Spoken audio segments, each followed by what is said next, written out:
Benvenuti e buon inizio settimana. Oggi è lunedì 2 marzo 2026. Il sole sorge alle 6:42 e tramonta alle 18:02. La luna si leva alle 16:51 e cala alle 6:27.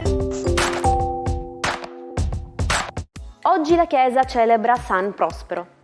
Il nome Prospero deriva dal latino prosperus e significa fortunato, propizio.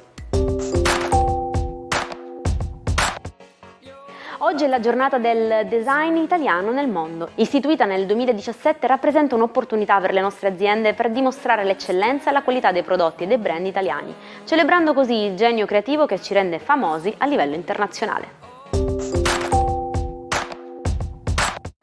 Oggi festeggiamo il compleanno di uno degli attori più amati del cinema italiano, Stefano Accorsi, che compie 55 anni.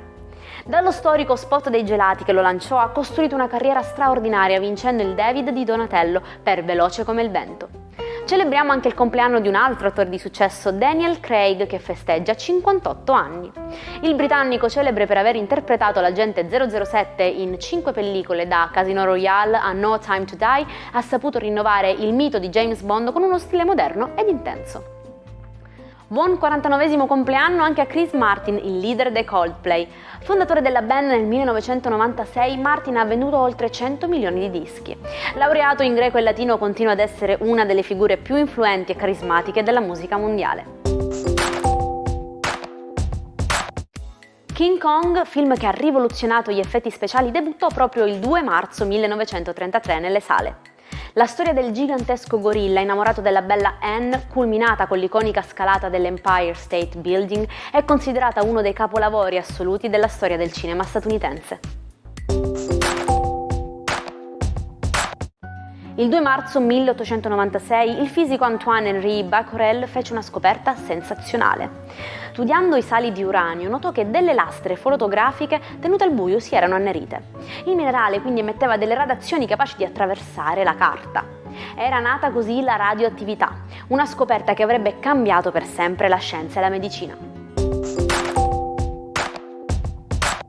L'espressione inglese back to the drawing board, letteralmente tornare alla tavola da disegno, si utilizza quando un progetto fallisce e bisogna ricominciare tutto da capo. È l'equivalente del nostro tornare alla casella di partenza o ripartire dal bozzetto iniziale.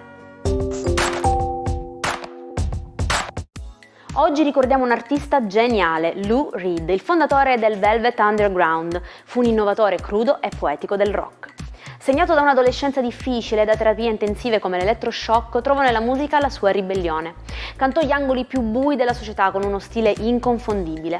È scomparso nel 2013, ma la sua influenza resta immensa. Ci salutiamo anche oggi con la nostra frase del giorno. Molti spendono soldi che non hanno ancora guadagnato per comprare cose di cui non hanno bisogno per fare colpo su persone che non gli interessano. Io vi auguro un sereno lunedì in cui possiate davvero dare attenzione a ciò che conta, restando vicini a chi amate. Inizia così una nuova settimana e noi ci rivediamo domani con l'Almanacco, sempre qui alla stessa ora. Buon inizio settimana dalla vostra Jaire.